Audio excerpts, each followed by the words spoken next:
Shalom, shalom, aking mga kapatid sa pananampalataya.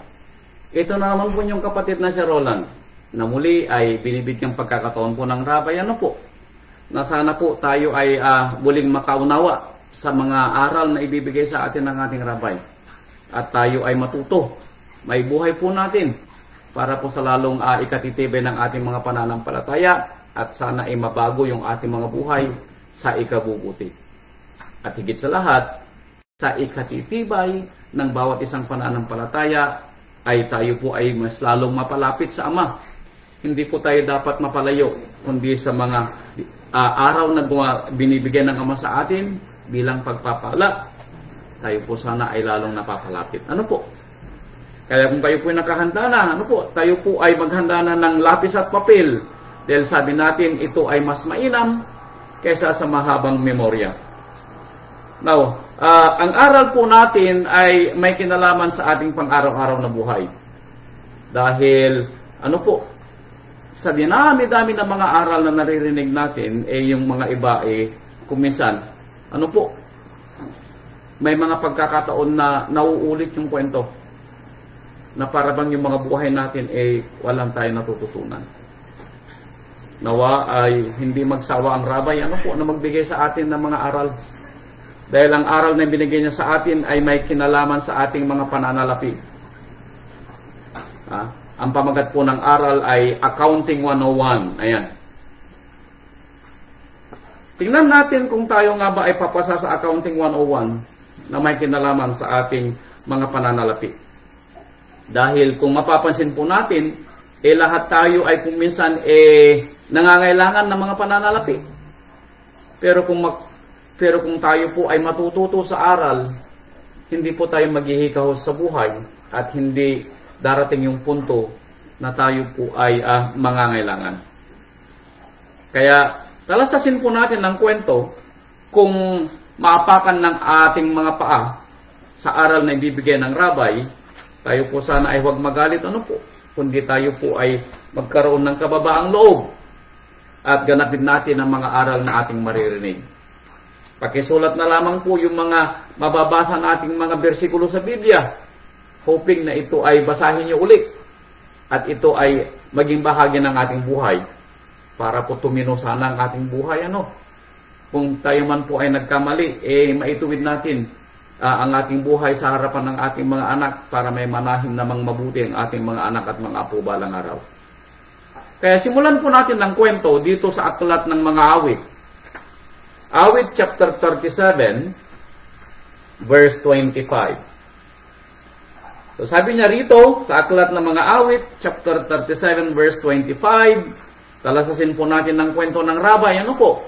Nakatandaan nyo, ito yung kwento ng Rabay para sa atin, na sana tayo ay matuto. Awit, chapter 37, verse 25, ganito ang sinasabi. Ako'y naging bata, at ngayon ay matanda. Gayunmay, hindi ko nakita ang matuwid na pinabayaan. Now, anong sabi po niya rito? Sabi po ng sumulat ng aklat ng mga awit, chapter 37, siya daw po ay naging bata, ngayon ay tumanda na. Pero sinasabi niya, nasa naging buhay niya, sabi niya, hindi pa daw niya nakita na ang matuwid ay pinabayaan. Tama po, dahil nasusulat po na hindi kita iiwan o pababayaan man, sabi ni Amang Yahweh sa mga pinili niyang mga anak. Kaya sinasabi dito na hindi daw niya nakita na ang matuwid ay pinabayaan. And, sabi niya, sabi niya, ang kanyang lahi man ay nagpalimos ng tinapay. Meaning, ang kanyang mga binhi, yung kanyang mga naging anak, yung kanyang mga naging apo, hindi daw po nagkulang ng tinapay. Meaning, hindi sila nagutom. Dahil sila pinagpapala ng Ama.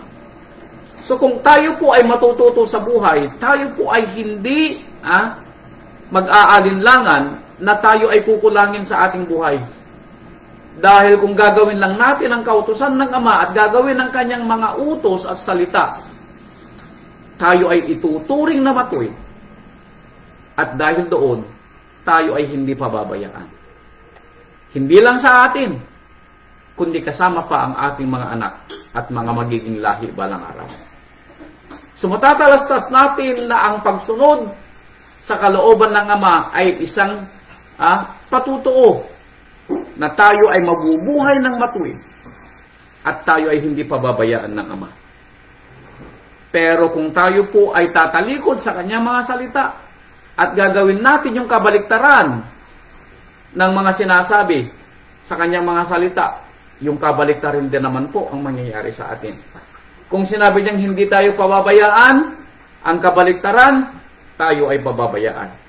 Kung sinabi niya ang iyong mga lahi ay hindi mamamalimos ng tinapay, ang kabaliktaran, magugutom ang ating mga lahi.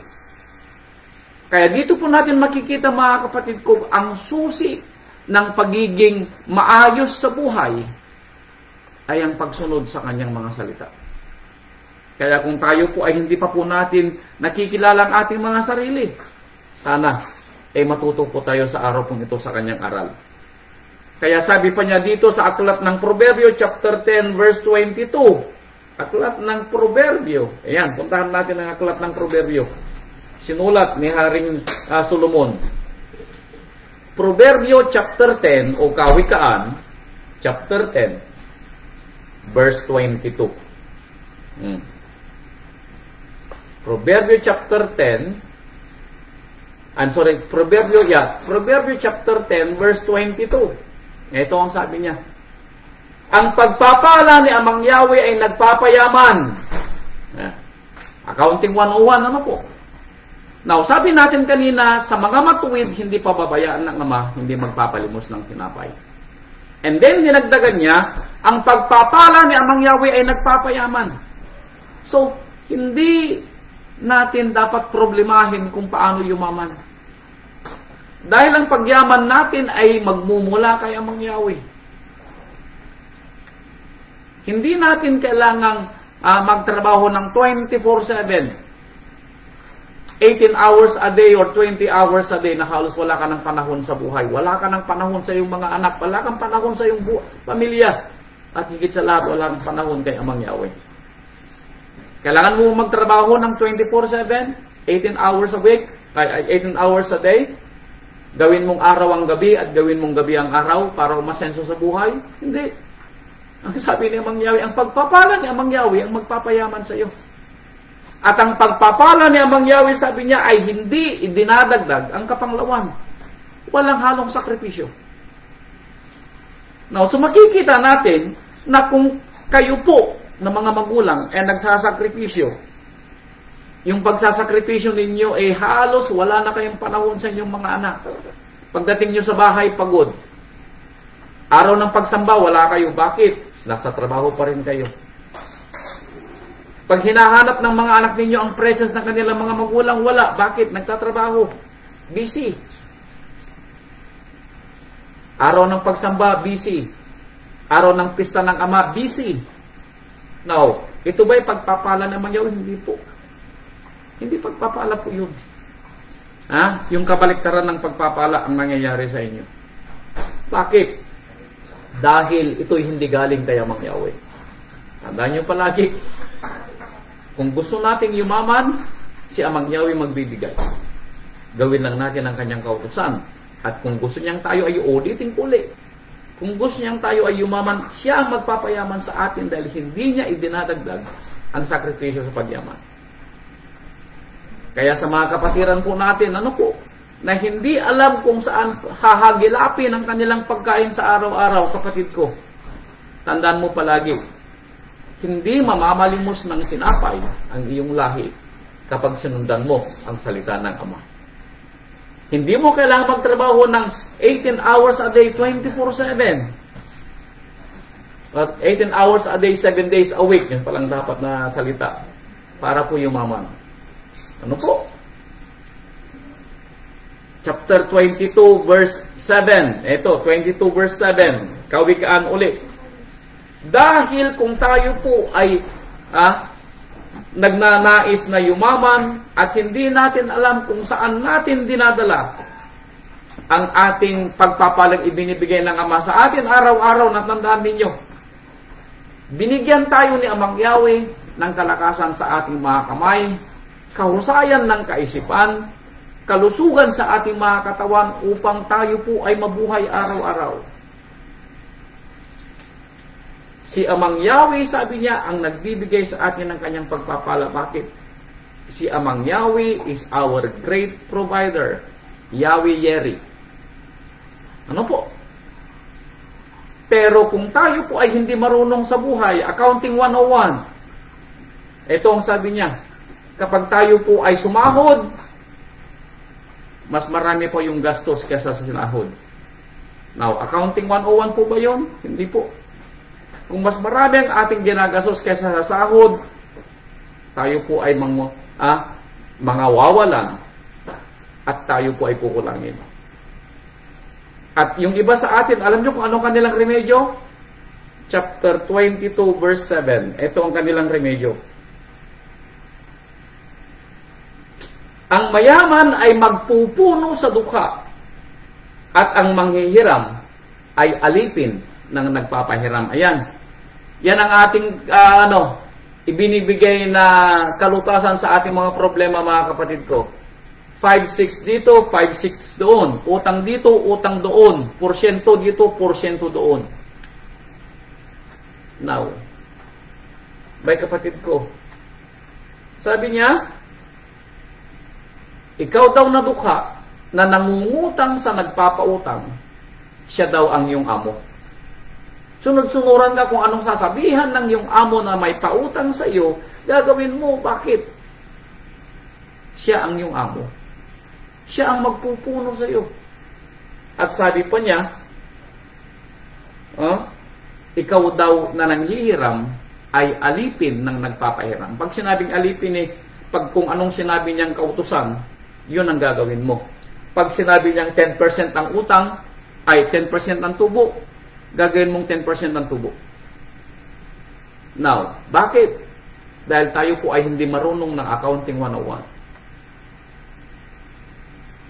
Tayo ay kumuha ng martilyo na ipinukpok sa ating ulo. Bakit? Dahil tayo po ay nabuhay ng sobra sa hindi natin kayang balikating pamumuhay. Mas malaki ang ating ginagastos kaysa sa ating napagkikitaan. Tandaan po natin, ano po? Mas malaki ang ating ginagastos kaysa sa ating pinagkikitaan. Bakit? Itatas kong pagbasa, 21 verse 20. Sabi niya dito sa 21:20, may mahalagang kayamanan at langis sa tahanan ng pantas. Sa mga pantas daw, mayroong malaking kayamanan. Bakit? Dahil sa pantas, na marunong ng Accounting 101, hindi nagkukulang. Bakit? Dahil marunong siya sa kanyang kayamanan. Yung kanyang kinikita, hindi niya inuubos agad-agad. Nagtitira siya ng mga kanyang kahit papaanong porsyento sa kanyang kinikita, ito inilalaan niya sa mga darating na araw. Baka mangailangan siya. Ito yung pantas na marunong ng Accounting 101. Bakit? Ayaw niyang umutang. Ayaw niyang humiram na may patubo. Ayaw niyang siya ay may amo. Ayaw niyang siya maging alipin. Bakit? Dahil ang alam niya, siya ay anak ni Amang Yahweh. At ang anak ni Amang Yahweh kahit kailan ay hindi nagpapaalipin kanino man, maliban siya ay alipin ng rabay sa kanyang mga kautusan. Yun ay kung ikaw ay anak ni Amang Yahweh. Dahil tayo ay tinuruan ng Ama na sinasabi sa mga aral, tayo daw ay magpapahiram at hindi hihiram. Tayo yun na anak ni Amang Yahweh.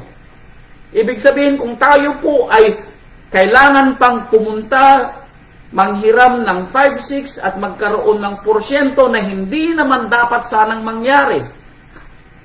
Dahil hindi naman dapat, ulitin ko, ito yung mga utang natin na hindi naman dapat. Yung mga utang na dapat, katulad ko, may utang pa kami dito sa bahay, hindi yung sinasabing utang. Yung utang na sinasabi, yung hindi mo dapat pang utangin, pero inutang mo dahil sa pagkakamali mo, kung paano mo panghahawakan ang iyong kinikita sa araw-araw. Yun ang sinasabi kong utang na dapat mong iwasan. Ano po?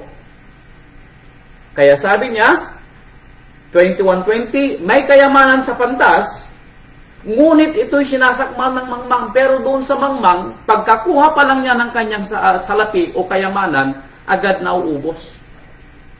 Agad nawawala. Bakit? Accounting 101. Mas marami tayong mga binibili kaysa sa kinikita. Sahod pa lang, pero parang ubos na. Or kasasahod mo ngayon dahil Biyernes. Hindi pa umaabot ang Lunes, naubos na. Dahil ipinambayad mo na ng utang, at marami ka ng mga binili, kaya pagdating ng Lunes, halos wala ka ng pamasahe. Uutang ka uli. Ang problema, mayroon pang tubo. Kaya yung kunti mong kinikita, halos walang natitira. Ano po? Yung kunting kinikita, halos walang natitira. Alam niyo po ba kung anong sabi ng aklat ng mga taga-Roma? Sa mga anak ng Ama na nananampalataya sa Kanya. Roma chapter 13 verse 8. Ito ang sabi niya. Roma 13:8. Ito ang sinasabi sa aklat ng mga Roma. Roma 13:8, sabi niya, huwag kayong magkautang ng ano paman sa kanino man. Ouch. Now, ito yung sinasabing magkautang ng ano paman sa sino paman. Ito yung utang natin sa mga tao na nagpapatubo. At dahil tayo ay umuutang, dahil kinukulang tayo dahil sa ating sariling mga pagkakamali at kulang sa pangunawa ng ating accounting 101. Ulitin ko, mas marami tayong ginagastos dahil yung ating mga ginagastos na hindi naman dapat kailangan gastusan, pinagkakagastusan natin. Alin tong mga to? Ito yung mga anik-anik natin sa buhay. Now, kung ikaw ay nagkautang dahil sa nagkasakit ng anak mo, well and good, kailangan mo, bakit hindi? Pero kung ikaw ay nagkautang dahil gusto mong bumili ng bagong TV, wala ka namang pambili pero gusto mo ng bagong TV. Gusto mo ng bagong damit, wala kang pambili pero umutang ka para makabili ka lang ng damit. Bagong bag. Alahas yung iba. Birthday mo, kailangan mong umutang dahil marami kang bisita. Now, ito yung mga bagay na sinasabi na hindi ka dapat magkautang dahil lang sa mga bagay na ito. Na kung magkakautang ka dahil hindi ka kumakain, well and good. Justified yung pagkakautang mo. Pero kung yung mga bagay na sinasabi dito, huwag kang umutang, ibig sabihin huwag kang umutang dahil ang mga uutangin mo ay may kinalaman sa mga hindi naman dapat pag-utangin. Meaning ito yung mga anik-anik mo sa buhay na hindi naman dapat. Kagustuhan mo magkaroon ng sakyan, umutang ka. Bakit hindi? Pero yung sakyan na inutang mo, hindi mo naman ginagamit sa iyong pang-araw-araw na trabaho dahil ito yung binili mo dahil gusto mo lang magkaroon ng masasabing ikaw ay may sakyan. Bay mga kapatid ko, kung bumili kayo ng sakyan na hindi nyo gagamitin, ito ipaparada lang ninyo sa inyong mga garahe, sayang ang pera ninyo. Bakit? Dahil ito'y bumababa ng depreciation almost 10% every year. Kung kailangan nyo ang sakyan, bumili kayo. Bakit hindi? Pero ang sinasabi ko, Accounting 101, bilhin lamang ninyo yung talagang kailangan nyo sa pang-araw-araw. Yung mga anik-anik, hindi nyo kailangan, kaya tayo nagkakautang, kaya tayo kinukulang dahil hindi tayo marunong sa Accounting 101. Ano po? Ecclesiastes 11:1. Ito. Hindi kawikaan. Mangangaral, chapter 11, verse 1. Ito. Idagdag natin. Mangangaral, chapter 11, verse 1. Ihasik mo yung tinapay sa tubigan sapagkat iyong masusumpungan pagkaraan ng maraming araw. Now, anong ibig sabihin nito? Kapag tayo po ay marami sagana sa kayamanan ng Ama, ano po? Itulong natin sa mga nangangailangan. Mag-ipon tayo sa bangko. Kung meron tayong mga mahahanap na negosyo, maghanap tayo ng negosyo. No? Gumawa ng mabuti, gamitin ang kayamanang ibinigay ng Ama para sa kanyang gawain. Yun ang paghahasik. Dahil kapag dumarating ang araw ng kasakunaan at mangangailangan ka, baka yung mga natulungan mo, yung mga ginawa mo sa gawaing ibinigay ng Ama, at hihiling ka kay Amang Yahweh, maaalala ni Amang Yahweh yung mga ginawa mo nung ikaw ay mayroon. Meaning, baka ibalik ng Ama yung pagpapalang ibinigay mo sa iba. Humasik ka ng marami sa tubigan dahil yung masusumpungan, sabi niya, pagkaraan ng maraming araw, baka sakali. Dahil hindi mo sinarili ang iyong mga pagpapala. Hindi mo lang ginastos sa iyong mga mahal sa buhay. I-share mo sa iba. At, ang kagandahan pa nito, meron ka pang ipon sa bangko at meron kang kaunting negosyo. Kung meron kang kaunting negosyo dahil nga alam mo na baka darating ang araw na maghihirap at ikaw ay may sinasabi nating mabubunot sa araw ng pangangailangan. Lalong-lalo na yung mga itinanim mong kabutihan sa iyong kapwa. Yung mga natulungan mo sa kanilang mga pangangailangan. Baka darating ang araw, ikaw ang mangailangan, ikaw naman ang tulungan nila. So, ibig sabihin alam natin kung saan dadalhin ang kayamanan ng Ama. Hindi lang para sa atin, dahil kung maaalala natin, si Amang Yahweh ang nagpapayaman sa atin at siyang nagbigay ng kapangyarihan sa atin para ganapin ang kanyang kalooban. Hindi siya nagbigay ng kayamanan sa bawat isa na para lang sa ating mga pamilya. Na hindi lamang para sa atin. Ano po? Ito'y para sa paggawa natin ng kabutihan ng Ama, dahil babalikan natin yung sinasabi kanina, hindi ko pa nakita na ang matuwid ay pinabayaan. Bakit? Dahil hindi tayo matatawag na matuwid kung tayo po ay sinasarili natin ng pagpapala ng Ama, na bagamat may nangangailangan sa ating mga gitna, wala kang maibigay na pagpapala. Abay, kapatid ko, hindi ka itinuturing na matuwid. Ano po? Dahil sa mga anak ng Ama, marunong pangasiwaan ang pagpapalang ibinigay sa kanya. Bakit? Sabi dito sa aklat ng Lucas, chapter 16, verse 11. Lucas 16, verse 11. Ito po ang sabi. 16:11.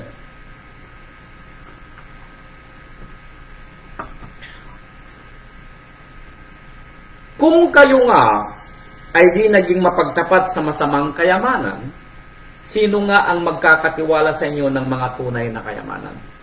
Now, alam po ba ninyo na sa mga mayroong pagpapalang mula sa Ama, sa mga pinayaman ng Ama, sa mga may sobra sa kanilang mga kita, sa mga may sobra sa kanilang mga ipon, sa mga may sobra sa kanilang mga buhay ng mga pagpapala?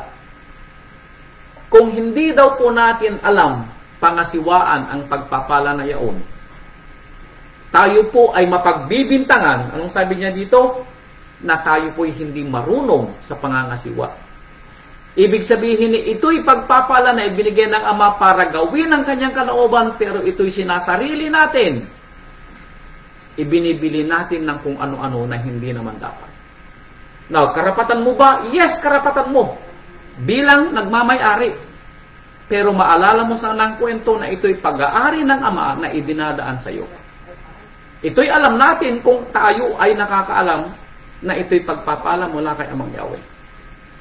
Dahil kung ito'y hindi pa po natin alam, din Accounting 101, hindi tayo tunay na anak ng Ama. Dahil hindi natin alam na ito'y pagpapala mula sa Kanya. Kaya kung hindi natin marunong pangasiwaan ang pagpapalang ibinigay sa atin, pag tayo ay may pera, lustay dito, lustay doon. May nangangailangan ng kapatiran, hindi po matulungan. May nangangailangan ng asimbya, hindi mo mabigyan. Now, ito ba ay pagpapala na ibinigay sa iyo para lustayin? I believe hindi. Kaya sinasabi dito sa Lucas, kung hindi ka pagkakatiwalaan ni Amang Yahweh sa isang kayamanan dito lang sa lupa, kaya sinabi niyang masamang kayamanan dahil dito lang siya sa lupa, hindi mo madadala sa kalangitan ang kayamanan mo dito sa lupa. Kaya tinawag niyang masamang kayamanan.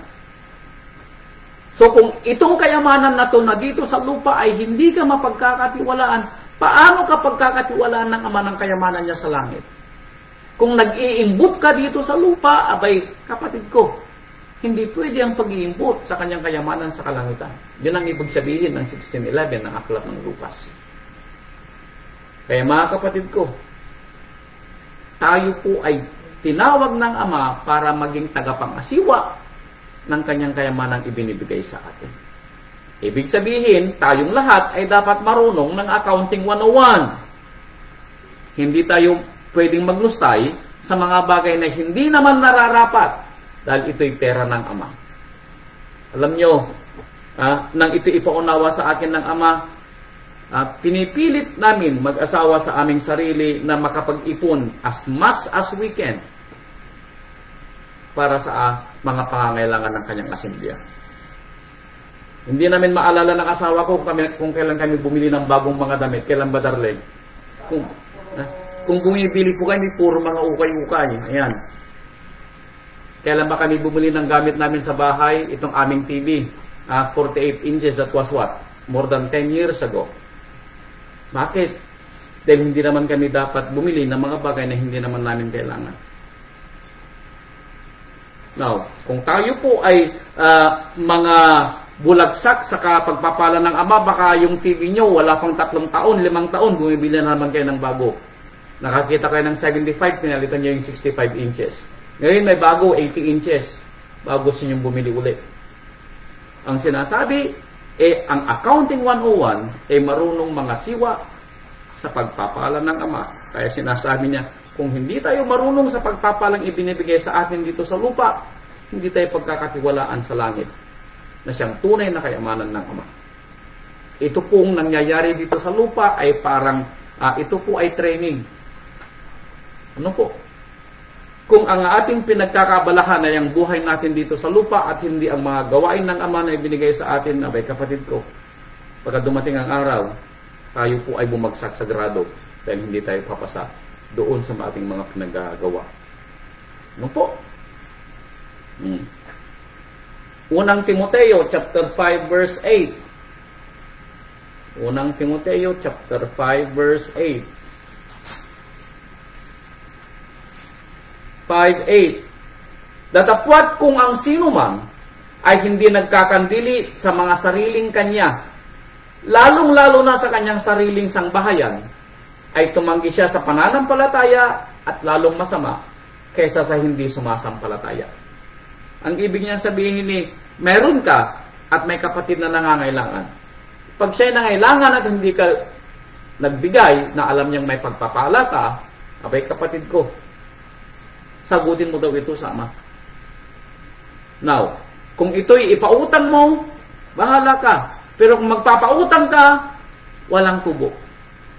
Yun ay ayon sa magkakapatid na ibinigay ng Ama sa atin na kanyang mga kautusan. Kung ito'y ibibigay mo ng hindi utang, better. Dahil hindi niya alam kung kailan babayaran. Ang importante dito ay meron kang maibibigay dahil meron kang sobra sa iyong pagpapala. Now, kung kailangan mo na hatiin ang pagkain mo para makakain siya, bakit hindi? Ang punto rito mga kapatid, alam nating tumulong sa mga nangangailangan dahil mismong ang rabay ang nagsabi, hindi mawawala sa iyo ang mga maihirap sa iyong mga gitna. Ano po?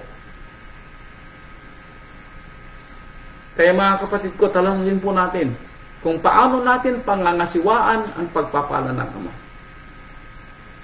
Now, baka meron sa inyo ang pagpapala nyo para lang sa inyo. Ni hindi nyo nga maalala na magbigay ng kanyang ikapo, buwan-buwan. Ni hindi nga ninyo maalala, ano po, na magbigay ng kanyang tayong handugan buwan-buwan.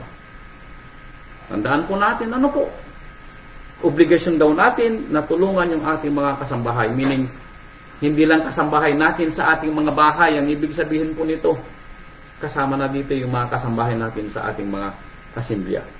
Ano po? Bakit? Dahil kung ito'y inuubos natin sa mga walang kapararakan mga bagay, gastos rito, gastos doon, shopping dito, shopping doon. Now, masama ba? No, hindi ko sinasabing masama. Ang sinasabi ko okay lang na gawin mo mga bagay na ito, pero magtira ka sa mga nangangailangan at hindi ka nakakalimot. Pag hindi ka nakakalimot at mayroon pang sobra, well and good. Bakit hindi? Ano po? Bakit hindi? Pero kung ito ginagawa mo para lang sa iyong sarili at nakakalimutan mo pati tumulong sa mga nangangailangan, itong sabi ni Santiago. Santiago chapter 5 verse 5. Kayo'y nangabuhay ng tamasa sa ibabaw ng lupa. Tama? Yes! Bakit? Dahil kayo'y nagpapagod. Para sa bang pagpapagod ninyo? Para sa inyong mga sarili? Yes! Para sa inyo. Bakit hindi? Nagpagod kayo, nagtamasa kayo? Yes! Bakit hindi? Nasusulat ba? Yes! Nasulat! Kaya sabi niya, kung kayo nagpapagod, sabi niya, magpakatamasa kayo. Ito ba yung sinabi niya? Yes, ito yung nasusulat. Kayo'y mga galak. Yes, kayo natutuwa. Pero alam niyo ba kung ano nakasulat sa pangalawang yugto ng sinulat ni Santiago? Inyong pinataba ang inyong mga puso. Saan? Sa araw ng patayan. Anong ibig niya sabihin? Sa araw ng paghuhukom, pagsusumakitan mo lahat ang iyong ginawa dito sa lupa. Yun ang kanyang ibig sabihin. Nagpakasaya ka, kapatid ko. Tama, dahil ikaw yun ang pagod. Pero yung kapatid mo na nangangailangan na alam mo, wala kang maibigay. Nagpakasaya ka, dahil nagpagod ka, yes. Pero sa gawain ng Ama, hindi ka nakapagbigay. Nagtamasa ka, natuwa ka, yes, dahil pagod mo.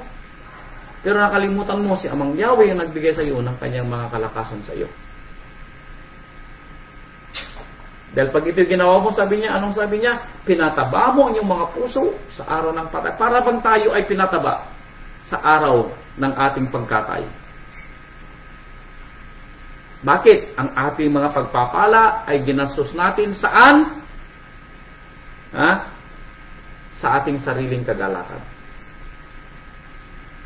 Now, sinasabi mo ba kapatid na masama? No, hindi ko sinasabi kapatid na masama ang magalak ka dahil kagustuhan niya Amang Yahweh na magalak ka. Ang sinasabi dito, huwag mong kalilimutan ang mga bagay na nararapat. Yun ang sinasabi ng ating aral. Huwag mong kalilimutan yung mga bagay na nararapat. Dahil sinabi mismo ng Ama na magalak ka sa araw ng Ama. Kumain ka sa magpakabusog ka, uminom ka ng alak, sabi niya, magpakasaya ka sa araw ng Ama. Sinabi niya yan sa atin.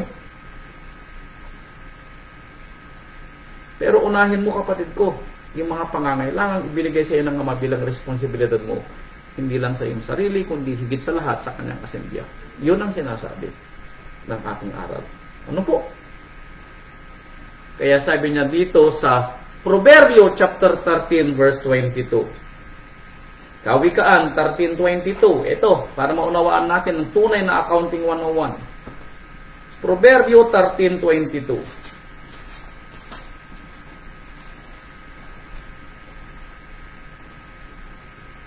Ang mabuti ay nag-iiwan ng mana sa mga anak ng kanyang mga anak. Now, tandaan natin kanina sa awit 37 verse 25. Ang matuwid ay hindi pababayaan. Ang pantas ay may kayamanan sa kanyang tahanan. Hindi niya ginagastos sa walang mga kabararakang mga bagay ang kanyang mga pinag-iipunan at pagod ng kanyang mga kamay. Marunong siyang magbigay sa oras ng pagbibigay. Marunong siyang tumulong sa oras ng pagtulong.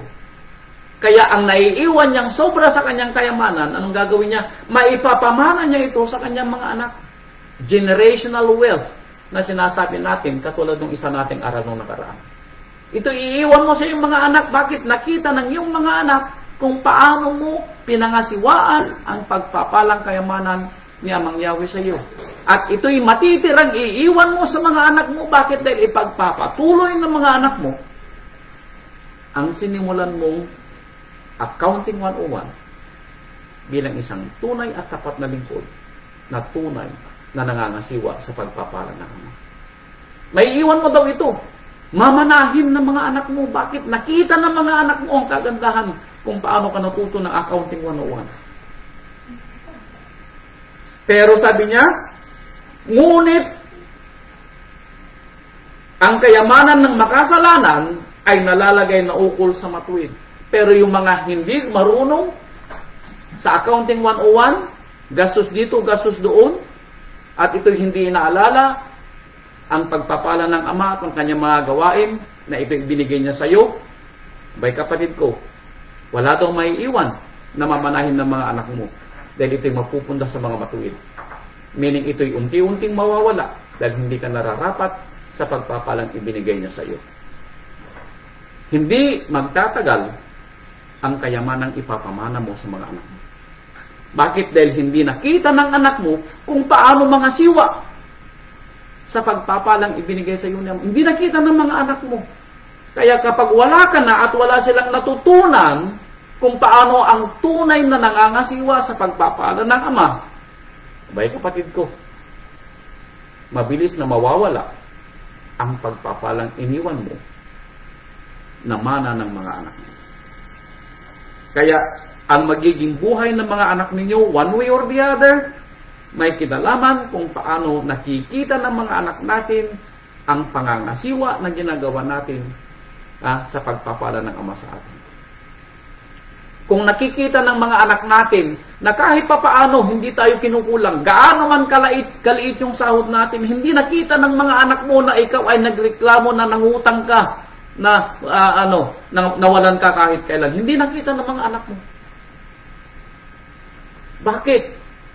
Alam nila na maliit ang sahod mo, alam nila na maliit ang sahod ninyong mag-asawa, pero hindi nila nakita minsan na kayo ay naghihikahos.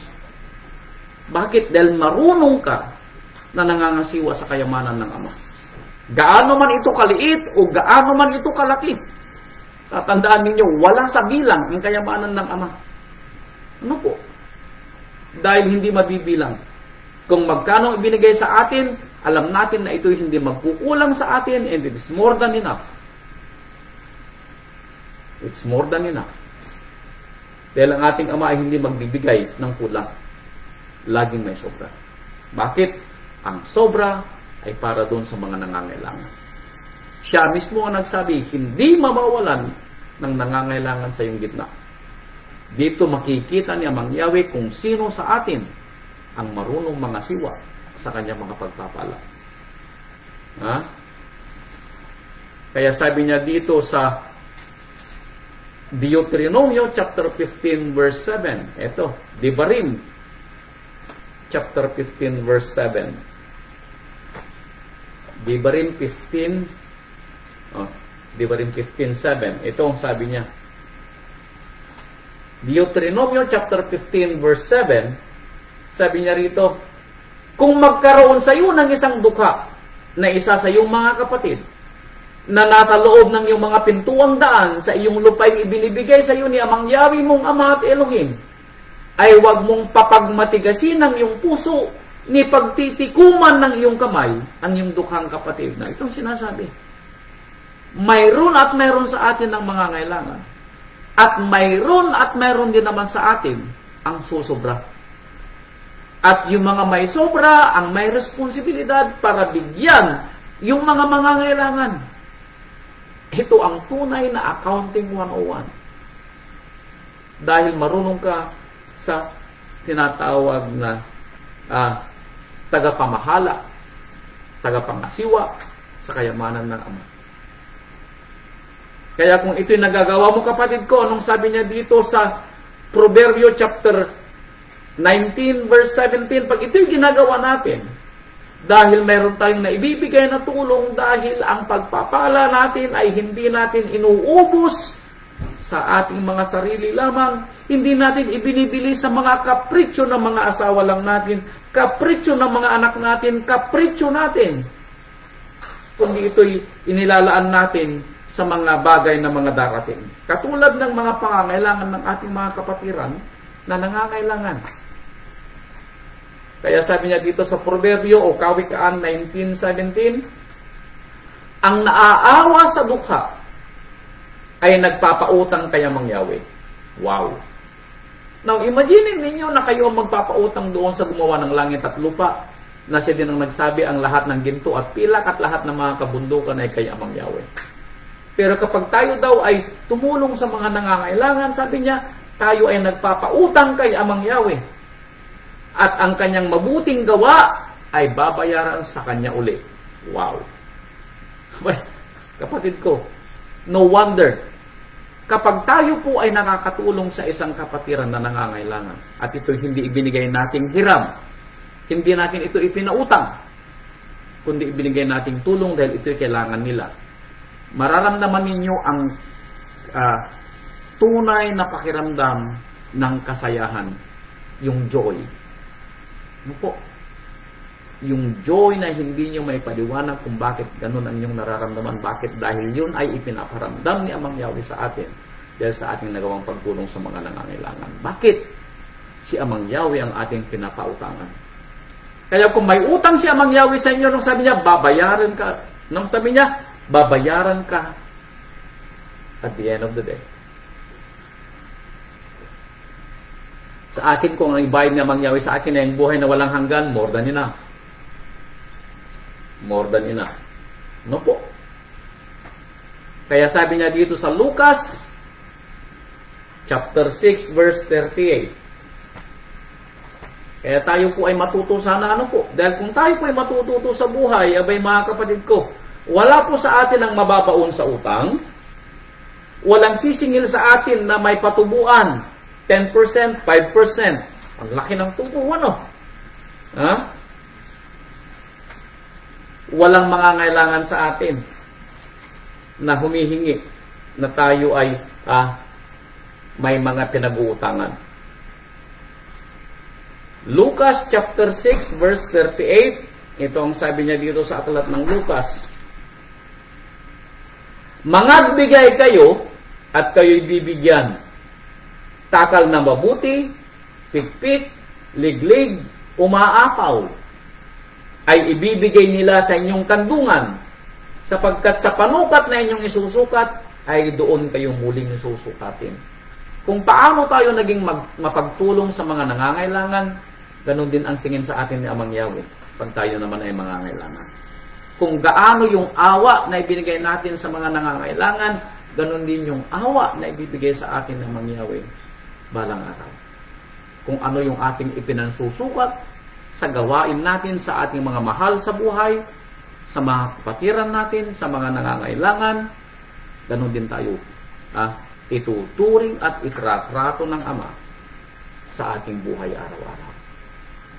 Kung tayo po ay naging maramot, kung itinikumpo natin ang ating mga kamay sa pangangailangan ng ating mga kapatid, alam niyo po na nasulat, kapag ang kapatid na yon ay dumaing dahil hindi mo binigyan, bagamat alam ng Ama na mayroon ka, abay kapatid ko, sisinglin ka ni Amang Yahweh. Baka dumating araw, baliktarin ang kwento ng buhay mo. Siya naman ang mayroon at ikaw naman ang mamalimos. Bakit? Dahil hindi natupad sa iyo yung kasulatan kanina na ang mga matwid ay hindi pinabayaan at ang kanyang mga anak ay hindi na malimos ng tinapay. Pero dahil ikaw ay naging ganid sa iyong mga salapi, ikaw ay naging sakim sa iyong mga pagpapala, babalik na rin ang mga pangyayari. Ikaw na ngayon ang mamamalimos ng tinapay, ikaw na ngayon ang manghihiram, at hindi na ikaw yung magpapahiram. Kapatid ko, nasa iyo kung anong accounting 101 yung gusto mong mangyari sa buhay mo, pero ang accounting 101 ni Amang Yahweh ay may pagpapala. Ano po? May pagpapala. Dito sa Proverbio chapter 3 verse 9. Proverbio chapter 3, Kawikaan chapter 3 verse 9. Ito uli. Para hindi tayo mawalan ng ating mga pagpapala. Kawikaan chapter 3 verse 9. Parangalin mo si Amang Yahweh ng iyong tinatangkilik at ng mga unang bunga ng lahat mong ari. Sa lahat daw ng iyong mga tinatanggap na pagpapala, Naaalala mo daw ba si Amang Yahweh? Pinararangalan mo ba si Amang Yahweh sa lahat ng pagpapala niya sa iyo? O mas nauuna ang iyong mga kaibigan? O mas nauuna ang iyong kapritsyo ng asawa mo, kapritsyo ng mga anak mo, bagamat mayroon pa sila, pero bili dito, bili doon, nakakalimutan mo na dapat mauna si Amang Yahweh. Dapat mauna si Amang Yahweh. Bakit? Dahil pag ito'y ginawa mo, sabi niya sa verse 10, sa gayo'y mapupuno ang iyong mga kamalig ng sagana, at ang iyong mga sisidlan ay aapawan ng bagong alak. If ito'y ginawa mo. No wonder hindi ka mauubusan kahit kailan. Gaano man karami ang ibinibigay mo, ganun din karami ang bumabalik. Bakit? Sa bawat bigay mong tulong ay pinaparangalan mo si Amang Yahweh. Hindi mo idinadeklara sa buong sa gitna ng iyong mga kapatiran na ikaw ang nagbigay ng tulong. No! Sinasabi mo ito ibigay ni Amang Yahweh, kapatid. Purihin natin si Amang Yahweh. Pinaparangalan natin si Amang Yahweh sa lahat ng ating mga gawa. Bakit? Hindi sa atin ang pagpapala. Hindi gawa maaari ng ating mga kamay, pero si Amang Yahweh ang nagbigay ng kalakasan ng ating mga kamay. Si Amang Yahweh nagbigay ng kahusayan ng ating mga kaisipan. Kaya siya ang nagbibigay ng pagpapala. Kaya sabi niya, parangalan mo si Amang Yahweh sa lahat ng iyong mga gawa at sa lahat ng iyong mga pagpapala, at hindi ka, anong sabi niya sa 10? Hindi magliligat ang kamalig, meaning laging sagana at puno ang iyong mga sinasabing imbakan ng iyong mga kayamanan. Hindi ka daw mawawalan, kapatid ko. Now we pray na ganito natin. Ano po? Pinapangaswaan ang pagpapala ni Amang Yahweh sa atin. Gaano man ito kaliit o gaano man ito kalaki, marunong tayong pangaswaan ang pagpapala ni Amang Yahweh. Ano po? Kaya sabi niya dito sa 11:24, aklat pa rin ng mga kawikaan, 11:24. Ito, para matuto tayo. 11:24, sabi niya, may nagsasabog at tumutubo pa, at may humahawak naman ng higit kaysa karampatan, ngunit nauuwi lamang sa pangangailangan. Yung maraming magbigay, hindi nauubusan. Yung kakaunti na nagbibigay, ano po? Sila pa yung mga nawawalan. Now, makikita natin na kapag withhold natin, kapag nagkaroon tayo ng kasakiman sa ating mga pagpapala, pag sinabi natin na kulang sa ating sarili, bagamat alam mo na ito ay hindi kulang, magkukulang lamang yan kapag inisip mo na bibili ka ng ganito, bibili ka ng ganoon, gusto mo ng ganito, gusto mo ng ganoon, na hindi naman dapat.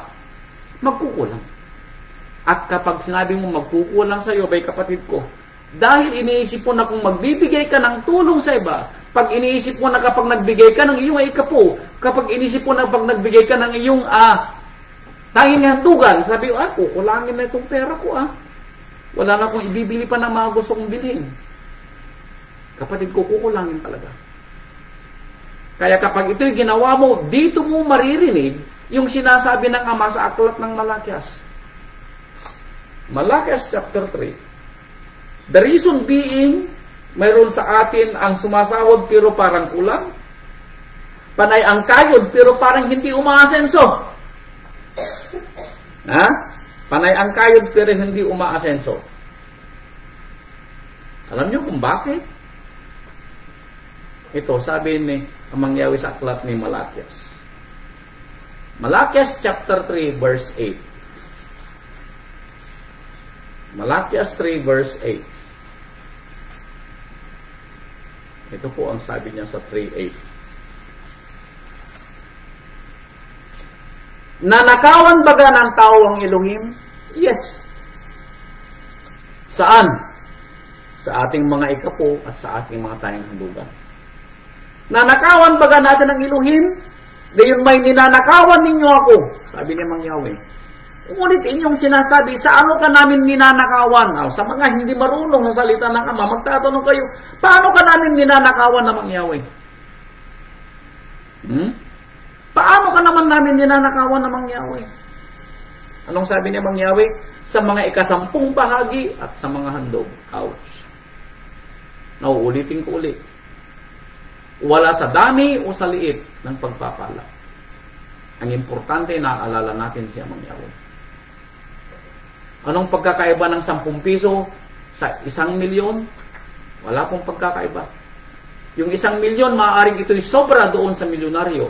At yung 10 piso, ito yung ikapo ng kapatid na naghihirap dahil ang kanyang sinahod lamang ay 100. Now, alin doon yung masigit? Yung nagbigay ng 10 piso na ikapo ng kanyang kinita o yung nagbigay ng 1 milyon pero ito'y wala pa po sa 1% ng kanyang kinita. Now, alin doon ang matuwid? Sige, magsabi nga kayo, alin doon ang matuwid? Yung nagbigay ng 10 na kumita ng 100 at nagbigay siya ng ikapo ng kanyang kinita which is 10 pesos o yung kumita ng 100 milyon at nagbigay ng 1 milyon. Ito'y wala pa sa 1%. Now, alin doon ang matuwid? See? Maka, hindi natin nakikita na wala sa halaga ng ating ibinibigay na ikapo at ibinibigay na handog. Dahil maalala nyo ang kwento noong bao na nagbigay ng kanyang sinasabing handog. Maalala po niyo yun? Puntahan natin bago natin tapusin yung Malakias. Lucas 21 para makita natin ang kwento. Na ang pagpapala ni Amang Yahweh ay binibigyan sa atin sa mga bagay na halos sometimes hindi natin naunawaan. Pero sa mga tunay na anak ng Ama at nakakarinig ng kanyang salita, alam niya ang kwento.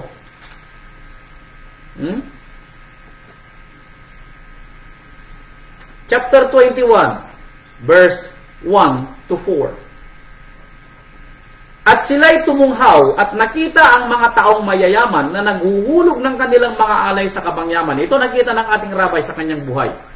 May mga mayayaman daw na naghuhulog ng malalaki sa kanang mula sa kanilang kayamanan doon sa kabangyaman ng templo. At nakita niya isang dukang babaeng bao na doon naghulog siya ng 2 lipta. Pag 2 lipta, meaning 2 kusing. Now, ano man lamang yung 2 kusing doon sa ibinibigay na kayamanan ng mga mayayaman, halos napakalaki ng agwat. Ano po? Libo-libo yung pagitan. Now, alin doon ang matuwid?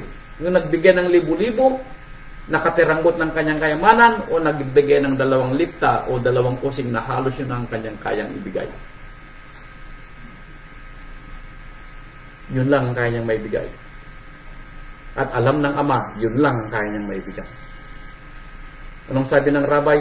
At sinabi ng rabay sa kanila, sa katotohanan ay sinasabi ko sa inyo, ang dukhang babaeng baong ito ay naghulog ng higit kaysa kanilang lahat. Sapagkat ang lahat ng mga yaon ay nangaghulog sa mga alay ng sa kanay labis. Yun lang sumusobra ang kanilang ibinigay. Pero yung babae, na bagamat sa kasalatan ng kanyang buhay, ay inuhulog niya ang buong kanyang ikabubuhay na nasa kanya. Ang ibig po nating sabihin gaano man po tayo kayaman o gaano man po tayo kahirap sa ating mga pangunawa, mayroon at mayroon tayong may bibigay. Bakit? Dahil gusto mong magbigay sa asimblya ng Ama dahil ito'y nire-require sa iyo bilang pagpapala. Bilang pagpapala, ito ay baong biyuda. Ano po? Bao. Now, alam niyo ang mga bao sa Israelita ng panahon nila, walang kakayahang buhay ng kanilang mga sarili maliban sa pagpapalimos at pagiging alipin. Yun lang ang kanilang mga bubuhay. Pero sa ating panahon, mas may means tayo para mabuhay ng mas maayos kaysa sa kanila. Pero hindi sila nagkulang. Now, tayo pa kaya? Ano po? Kung nagawa nila ng kanilang mga panahon, bakit hindi natin magawa sa ating mga panahon? Kaya sabi dito sa Malakias, nanakawan ba natin ang ating niluhin? Sabi ng ating anak, yes, ninanakawan niyo ako. Saan? Sabi ng mga lingkod. Sabi ng ating ama, sa mga ikapo at tanging handog. Kaya anong sabi ni Mang Yahweh sa atin? Subukan niyo ako ngayon sa bagay na ito. Di ba yun ang sabi niya? Subukan niyo ako ngayon. Subukan niyo ako ngayon, sabi ni Mang Yahweh. Dalhin niyo sa akin ang 10 bahagi sa kamalig upang magkaroon ng pagkain ng aking bahay. Now, kanino ang pagkain sa bahay niya? Sino ang pinapakain ng asimblya? Now, maalala niyo yung ating panawagan nung nakaraan nang may nangangailangang kapatiran ng sabi ko sa mga pastors po natin at mga deacon at mga nangangasiwa ng kanya-kanyang asimblya, kumuha kayo ng maitutulong nyo doon sa taong nangangailangan na kapatid, doon sa tanging handugan. Yun ang dahilan kung bakit tayo po ay may naiipong pagpapala sa asimblya para sa mga nangangailangan. Bakit obligasyon ng ating asimblya na tulungan yung mga nangangailangan? Kaya kung wala tayong may bibigay na tulong, saan kukuha ang asimblya ng may tutulong niya? Now, ito ba'y kabigatan doon sa nagbibigay? Tingnan natin anong sabi ni Mang Yahweh. Subukin ninyo ako ngayon sa bagay na ito, sabi ni Mang Yahweh ng mga hukbo. Dahil kapag ito'y ginawa nyo, sabi ni Mang Yahweh, kung hindi ko bubuksan sa inyo ang mga dungawan sa langit at ihuhulog ko sa inyo ang isang pagpapala na walang sapat na silid na kalalagyan. Hindi mo alam, sabi ni Mang Yahweh, kung saan ko ibubuhos at wala kang paglalagyan sa sobra-sobrang pagpapala. Now, yun ang totoong accounting 101. Hindi tayo mangungutang. Bakit? Tayo yung magpapautang. Hindi tayo magbibigay ng hindi tayo uutang ng 10% or 5%. Tayo yung magpapautang at hindi tayo magpapatubo. Tayo magbibigay, hindi tayo yung manghihingi. Now, kung gusto niyo na kayo ang mangutang, bahala kayo sa sarili niyo mga kapatid ko. Lustayin ninyo ang inyong mga pagpapala. Dahil karapatan ninyo, yes, karapatan ninyo. Dahil kayo ang kumita. Pero at the end of the day, anong sabi niya Mang Yahweh sa iyo kanina? Kung ano yung isinukat mo na pagtulong sa iyong kapwa, gayun din ang sukat na itutulong niya Mang Yahweh sa iyo sa oras na mangailangan ka. May nabigay ka bang tulong? Wala. Pag humingi ka ng tulong kay Mang Yahweh, may ibibigay kayong tulong sa Mang Yahweh sa iyo ngayong hindi ka naman marunong tumulong sa mga kapatid mo na nangailangan nung sila'y humingi ng tulong sa iyo. Now, anong tawag sa atin kapag tayo ay hindi marunong mga siwa sa mga pagpapala ng Ama at tayo'y nabubuhay lamang sa ating mga sarili at ayaw nating ibigay ang pagpapala natin sa iba at tayo nakakaramdam ng kasakiman sa ating mga puso? Ito ang dahilan kung bakit nasulat ang aklat ni Timoteo, aklat ni Timoteo chapter 6 verse 10. Ito ang dahilan kung bakit ganun yung kwento. Unang Timoteo chapter 6 verse 10, ito ang sinasabi dito. Kapag yun lang nararamdaman natin mga kapatid, na tayo ay nagpapakahirap sa paghahanap buhay, 18 hours, 7 days a week, dahil sa ating pagtamasa na gusto nating maramdaman ang magandang buhay para sa ating sarili, para sa ating mga anak, para sa ating mga apo. Masama ba ito kapatid? Sa mata ng tao, hindi. Naulitin ko, hindi ito masama sa mata ng tao. Bakit? Pinaghirapan niya eh. Pero sa mata ni Amang Yahweh, ito ay masama. Dahil nakakalimutan mo ang pagtulong sa kapwa, nakakalimutan mo ang para kay Amang Yahweh, nakakalimutan mo ang para sa kanyang asimblya. Kaya kapag ito yung nangyari sa iyo kapatid, ito ang sinasabi ng kasulatan tungkol sa mga ganyang pag-uugali. Unang Timoteo chapter 6 verse 10. Sapagkat ang pag-ibig sa salapi ay ugat ng lahat ng uri ng kasamaan. Nagkakaroon ka na ng kasakiman. Bakit? Gusto mo lang sa sarili mo.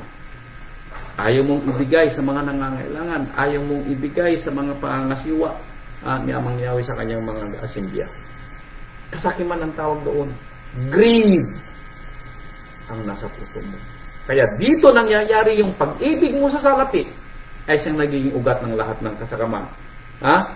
Lahat, sabi niya, hindi isa, kundi lahat ng uri ng kasamaan. No po.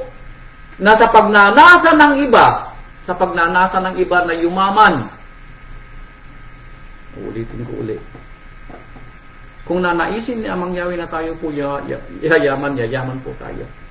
Pero kung hindi po nanaisin ni Amang Yahweh na tayo yayaman, kahit ano pong gawin po natin, ipantrabaho man natin ang ating mga siko, kamay, balakang, paa, 18 hours a day, 7 days a week, hindi po tayo aasinsa. Bakit? Dahil dito sabi niya sa pagnanasa ng iba na yumaman, nangasinsay sila sa pananampalataya. They lost their faith. Sila po yung naging lamig. Bakit? Wala na silang panahon sa pananampalataya. Pagod sila pagdating sa trabaho. Wala silang panahon sa araw ng pagsamba. Wala silang panahon para mag-aral. Wala silang panahon para magpasa. Wala silang panahon. Kaya mangyaw. May panahon sila sa libutan. May panahon sila sa pagkita ng pera. May panahon sila sa paggastos sa kanilang mga anik-anik. Pero wala silang panahon kaya mangyaw. Ano po? Kaya sabi niya, na dahil sa pagnanasa nila ng ganito ay nangasinsay sila sa pananampalataya. Meaning, ibig sabihin, nung una ay nananampalataya. Meaning, para sa atin, ng unang Timoteo chapter 6 verse 10. Dahil tayo may pananampalataya. Ano po? Tinuhog ang kanilang sarili ng maraming mga kalumbayan. Tinuhog, meaning, dahil sa dami ng ating mga kagustuhan sa buhay. Sa kagustuhan natin magkaroon ng mga anik-anik, magandang bahay, sasakyan, mga damit, alahas, buhay ng anak natin mapanuto, buhay ng mga apo natin mapanuto, kinuhog tayo ng maraming mga kabag-kabagan. Utang dito, utang doon.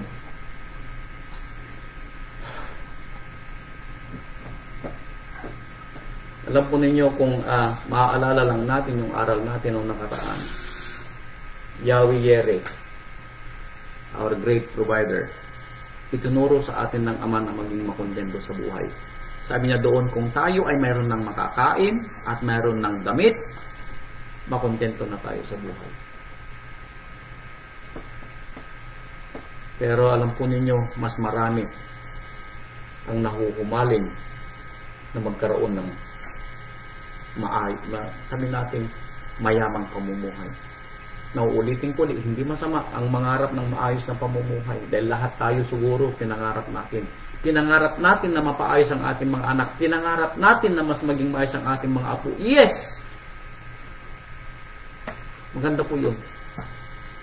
Pero ang ikinakasama ng ating mga pangarap, nakakalimutan natin siya mangyari.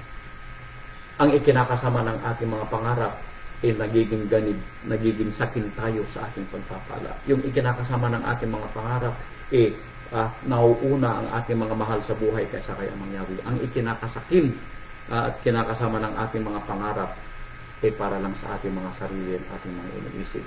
At wala doon sa kwento si Amang Yahweh. Yun ang kinakasama. Alam po ninyo, sinabi ko sa aming mga anak, kaya sila nag-aaral, sabi namin, pinapag-aral kayo ni Amang Yahweh mga anak. Hindi lang para sa sarili ninyo, sabi ko. Kundi alam ko balang araw, kayo ang makakatulong na higit sa mga kapatiran na nangangailangan at sa mga gawain ng Ama. Yun ang sinabi ko sa mga anak namin. Gusto kong mapanuto ang kanilang buhay, yes. Pangarap na yung mag-asawa.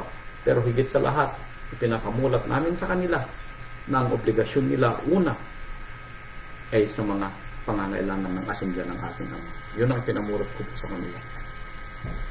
Now, hindi masamang mangarap, ulitin ko ulit. Pero unahin naman sana natin ang mga gawain ni Amang Yahweh. Ano po? Unahin natin yung gawain ni Amang Yahweh.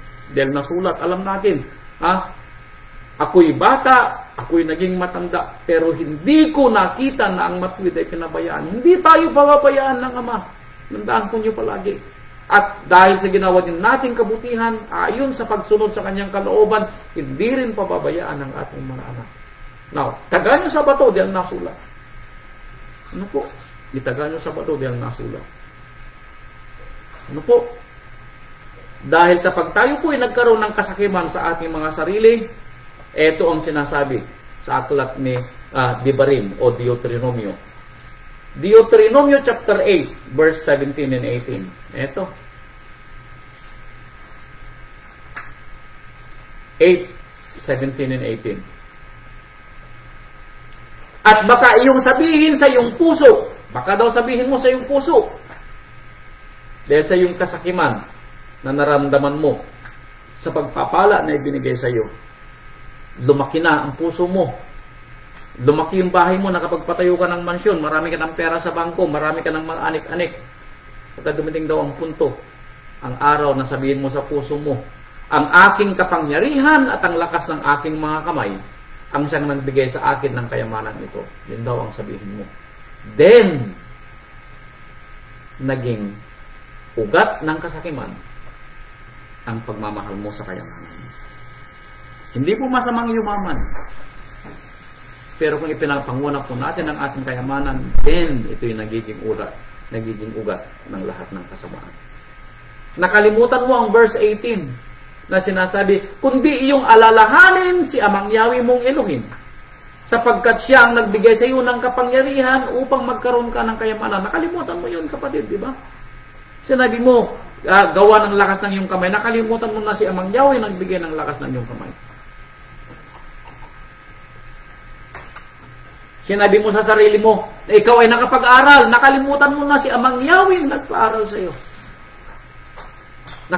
Sinabi mo sa sarili mo, ikaw ay naging matalino kaya ka nakapagtapos. Nakalimutan mo na si Amang Yahweh nagbigay ng katalinuhan mo. Pero sinabi mo na ito'y gawa ng iyong kamay. Ano po? At kalakasan ng iyong mga kaisipan. Kalakasan ng iyong pangangatawan. Nakalimutan mo, sabi niya, na ang kapangyarihan ibinigay sa iyo ng Amang Yahweh na yumaman ay galing sa Kanya. Bakit? Upang Kanyang papagtibay ng Kanyang tipan. Nakalimutan mo. Para mapagtibay niya ang Kanyang tipan. Po. At ano ang Kanyang tipan? Ipangaral ang Kanyang mabuting balita. Iparamdam sa mga nangangailangan na si Amang Yahweh ay maawaing Elohim. Yun ang tipan. Pero nakalimutan mo dahil sinarili mo ang pagpapalang ibinigay sa iyo. Yun ang accounting 101 mo. Pero ang accounting 101 ni Amang Yahweh ay hindi po ganun. Kundi yung kabaliktaran ng iniisip mo. Ano po? Binigyan ka ng pagpapala hindi para lang tamasahin mo, kundi binigyan ka ng pagpapala para ganapin mo ang tipan. Natulungan mo yung mga nangangailangan para maramdaman ng mga nangangailangan na may Elohim. At magpapasalamat sila sa ating Ama dahil may tumulong sa kanila at maaalala ni Amang Yahweh na ikaw yung Kanyang maasahang lingkod. Ano po? Aklat ng mga awit, chapter 20, mga awit. Aklat ng Kawikaan, 28 verse 22. Proverbio 28:22. Ito pa yung isa.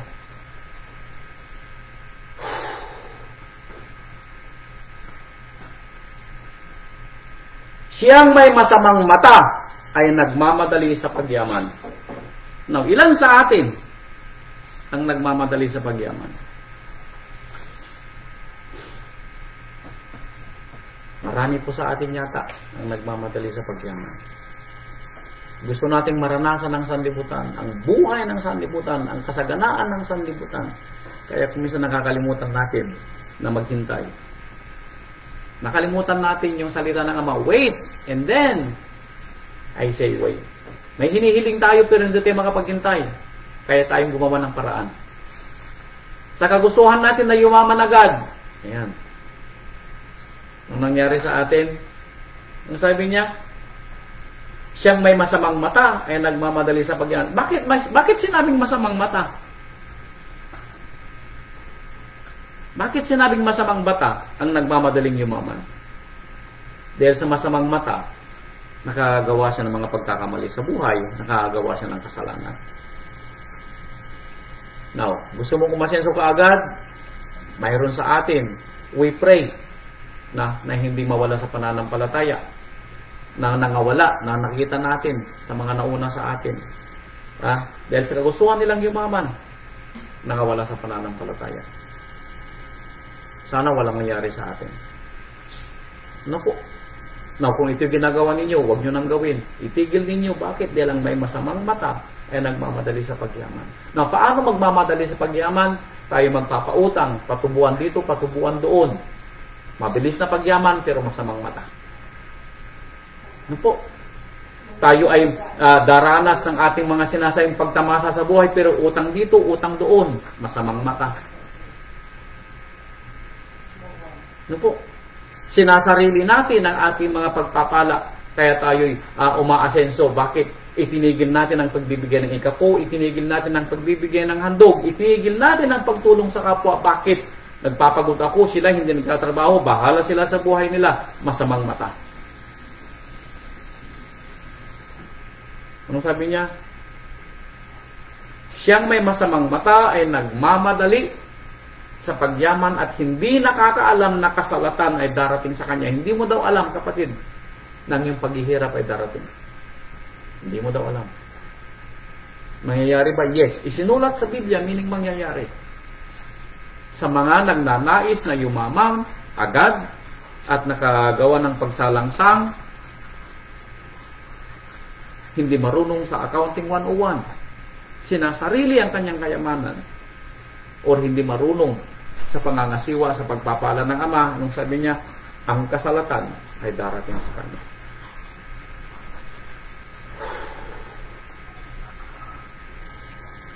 Lucas chapter 12 verse 15. Lucas 12:15. Ito pa ang dagdag. Alam po ninyo, ang aking magagawa lamang po ay magbigay ng payo. Hindi ko ng tawag dito, madidesisyonan ang yung mga ginagawa araw-araw. Now, hindi ko sinasabi na perfecto akong namumuhay, hindi po. Pero sa dami ng mga naranasan naman naming mag-asawa, kahit pa paano marunong naman kami sa pananalapit. Yan ang masasabi ko. Kahit pa paano marunong kami sa pananalapit. Marunong kami sa 101. At I pray na lahat tayo ay marunong sa 101. Ano po? Sabi dito sa Lucas chapter 12 verse 15. At sinabi niya sa kanila, mangagmasid kayo, sabi ng rabay. At kayo'y mangag-ingat sa lahat ng kasakiman. Anong sabi ko sa inyo kanina? Kapag tayo po ay itinukom ang ating mga kamay sa mga nangangailangan, that is kasakiman. Kapag tayo po ay gustong yumaman agad, at sinabi natin sa ating mga sarili, para lang sa atin ang ating mga napagkitaan, para lang sa atin ang ating mga pagpapala, para lang sa atin ang ibinibigay ng Ama, ito'y kasakiman. Pag sinabi natin sa mga nangangailangan, magtrabaho ka din, ako'y naghahanap buhay para sa sarili ko, kaya magtrabaho ka rin. Wala akong may bibigay sa iyo, ito'y kasakiman. Pag tayo nagpautang at binigyan natin ng tubo, ito'y kasakiman. Tandaan ninyo, pwede tayong magpautang pero hindi tayo pwede magpatubo. Now, pwede tayong magpatubo sa hindi kapatid, pero sa kapatid, huwag kang magpapatubo. Ano po? Ang sabi niya, kayo ay mag-ingat sa lahat ng kasakiman. Bakit? Sapagkat ang buhay ng tao ay hindi sa kasaganaan ng mga bagay na tinatangkilik niya. Dahil baka iniisip niyo, kapag kayo ay nakapagpatayo ng mansyon, kayo pupunta sa langit balang araw? No!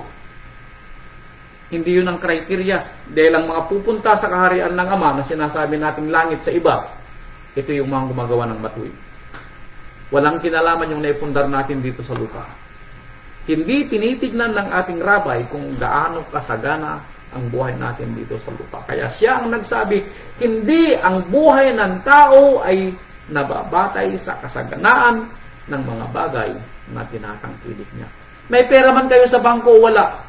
May mansion man kayo, wala. May sasakyan man kayo, wala. Ang buhay na walang hanggan ay nasa gawa at nasa pananampalataya. Yun ang tandaan po natin. Kaya tayo po mas ingat sa lahat ng kasamaan, at kasakiman. Po. Kaya sabi niya dito, Aklat ni Job, chapter 27, verse 8. Malapit na po. Pagdamutan niyo pa ako ng konti. Job 27, verse 8. 27:8, sabi niya rito,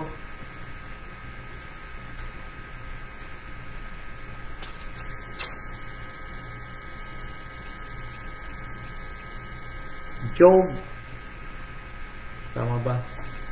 Awit naman kung binabasa ko. Job 27 verse 8. Kaya pala mali. 27:8. Sapagkat ano ang pag-asa ng di banal? Bagaman siya'y makikinabang sa kanya, pagka kinuha ng Ama ang kanyang kaluluwa. Pag tayo ay tinawag na sakim, tayo ay hindi matatawag na tunay na nananampalataya. Now, alam po natin kung sino yung mga banal. Nasa Pahayag, chapter 14, verse 12. Yung mga banal ay yung mga tatanggap ng pagpapalang buhay na walang hanggan. Sila yung may pananampalataya sa ating Rabbi Yeshua HaMashiach at gumaganap sa kalooban ng Ama. Kaya kung hindi natin ginaganap ang kalooban ng Ama, tayo po ay hindi tunay na nananampalataya. At sabi niya, bagaman siya'y makinabang sa Kanya, meaning bagaman tayo ay makinabang dito sa lupa. Pero sabi niya, pagka kinuha ng Ama ang Kanyang kaluluwa, anong pakinabang sa Kanya? Parang ito nasusulat sa aklat ni Mateo na sinasabi ng Rabbi, makuha man natin ang kayamanan ng sanlibutan o maangkin man natin ang sanlibutan, anong pwede nating ipalit sa ating mga kaluluwa? Wala po, ano po? Accounting 101. Ito yung Accounting 101 ng Ama. At we pray na tayo po ay natuto sa buhay. Kaya sabi niya dito sa aklat ng Pilipos chapter 4 verse 19. Ito. Dapat ganito tayo umasa. 4:19. At pupunan ng aking Ama ang bawat kailangan ninyo ayon sa kanyang mga kayamanan sa kaluwalhatian kay Mesias Yeshua. Nung sabi na Apostol Pablo, sa lahat ng inyong mga pangangailangan, pupunan ni Amang Yahweh. Sa mga gumagawa ng matuwid, pupunan ni Amang Yahweh lahat ng pangangailangan. Sa mga anak ng matuwid, pupunan ni Amang Yahweh lahat ng pangangailangan. Sa mga tunay na nananampalataya at umaasa kay Amang Yahweh, pupunan ni Amang Yahweh ang lahat niyong pangangailangan. Ano po? Pupunan ni Amang Yahweh ang inyong pangangailangan. Kaya sabi dito sa Jeremiah chapter 17. Jeremiah 17.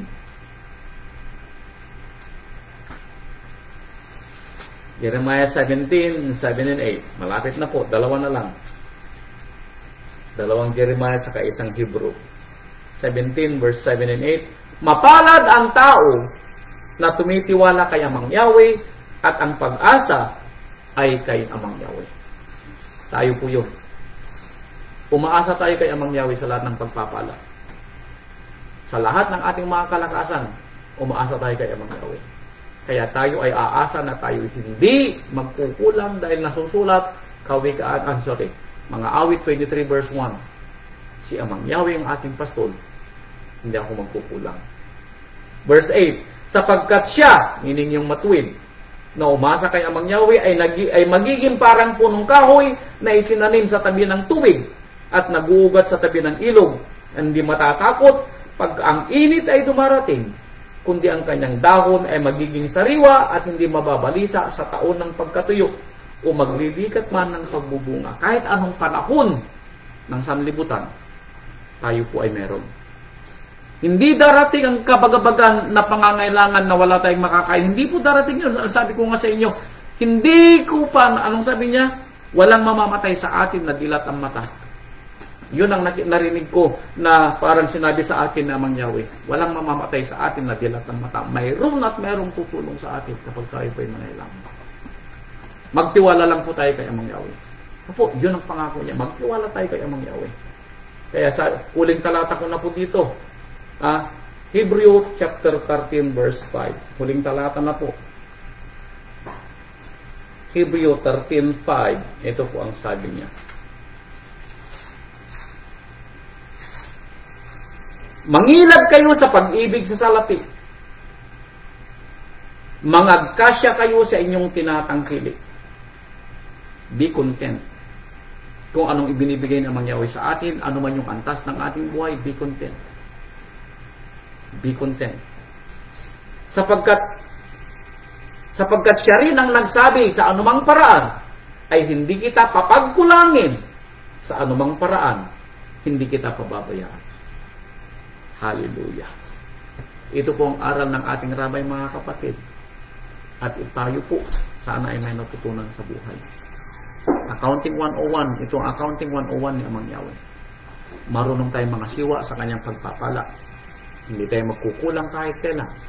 Alam natin na unahin ang pangangailangan ng kanyang asimilya.